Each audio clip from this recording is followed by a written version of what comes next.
So hi everyone, I'm Jay and today we are going to see how we can generate delay in the microprocessor 8085. You can generate delay in the microprocessor by two methods.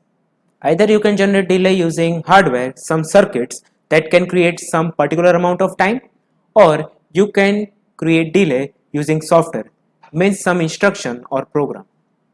In this session, we are going to see how we can generate delay using software. You can see that on the screen there is a one sample program. The first instruction in the program is LDA 4000H.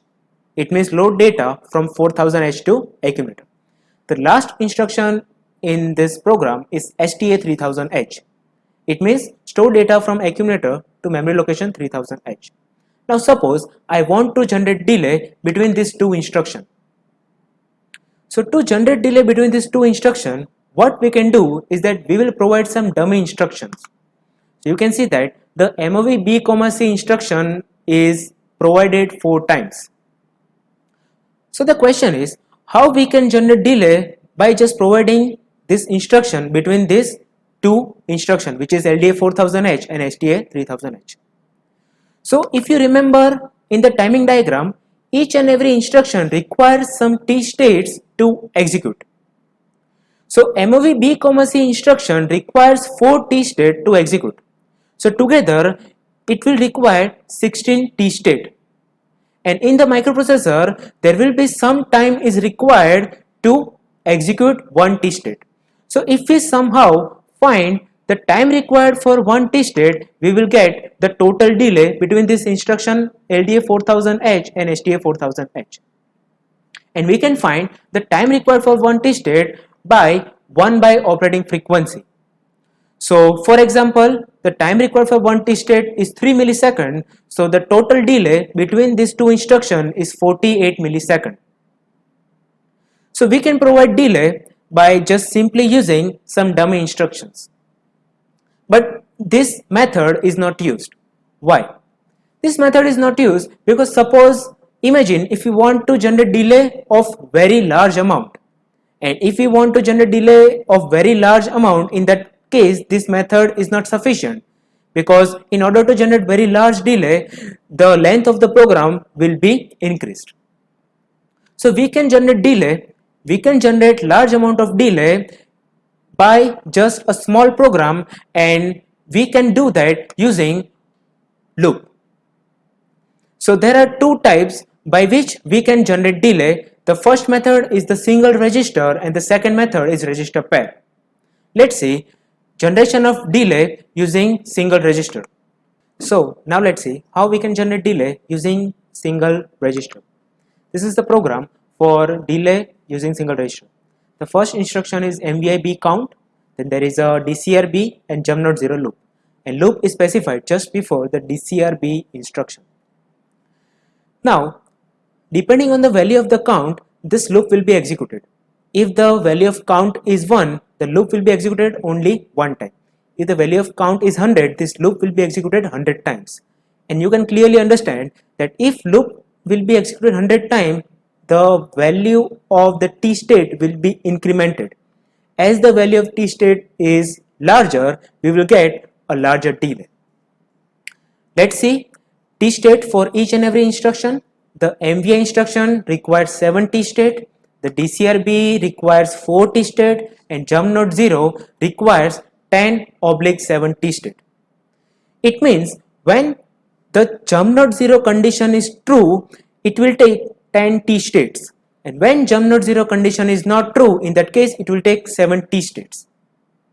We know that delay is equal to total number of T state into time required for one T state. Now what will be the total number of T states? So the total number of T state will be 7 plus count minus 1 into 14 plus 11. You can see that in the program, when the first instruction will be executed, it will take 7 T state. After that, the loop will be executed count times, and from the count times, count minus 1 time, there will be 14 T state. 10 plus 4, 14, because count minus 1 time the jump not 0 condition will be true, and the last time the jump not 0 condition will be false. So last time 7 plus 4, 11 will be there. Now let's see how we can generate delay using the register pair. Again, this is the program for the register pair. The first instruction is LXI B count, then there is a DCX B, MOV A, C, ORA B and jump node 0 loop. Let's see the T state for each and every instruction. So LXI instruction will take 10 T states, DCX will take 6 T states, then MOV will 4, ORA will 4 and jump node 0 will 10/7. We know that 10/7 means if the jump node 0 condition is true, it will take 10 T states, and if this condition is false, it will take 7 T states. We know that delay equal to total T state into time required for 1 T state. And how to find total T state in this program? So the equation for the total T state in this program is 10 plus count minus 1 into 24 plus 21. You can see that in the program, the first instruction will be executed, so there will be 10 T state, right? And depending on the value of count, this loop will be executed. Now, from the count times, count minus 1 time, 24 T state will be there. It means 6 plus 4 plus 4 plus 10. And last time the jump node 0 condition will be false, so the total T state will be 6 plus 4 plus 4 plus 7, that will be 21.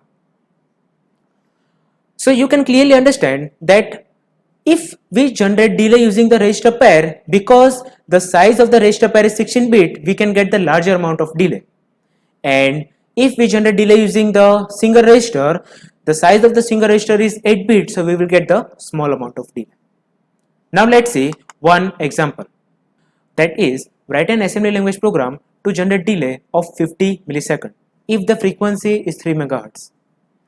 We know that the equation for delay is total number of T state into time required for 1 T state. And the equation for total number of T state, it depends on which type of loop you are using. Either it can be single register or register pair. You can see that the first equation is the equation for the delay using single register, and the second is the delay using register pair. Suppose we want to use the register pair. So the total number of T state will be 10 plus count minus 1 into 24 plus 21. So first we have to find the total number of T state. We know that to find the total number of T state, we can find it by delay by time required for 1 T state. Suppose the number for the total number of T state that we get is x. We will put the x in this equation, from where we will find the value of count, and the value of count will be put in the program. And when you put the value of count in this program, that program will be executed count times, and we will get the delay of 50 milliseconds. And I think this is it for this session. If you still have any doubt, you can ask me in the comment section. Thank you so much.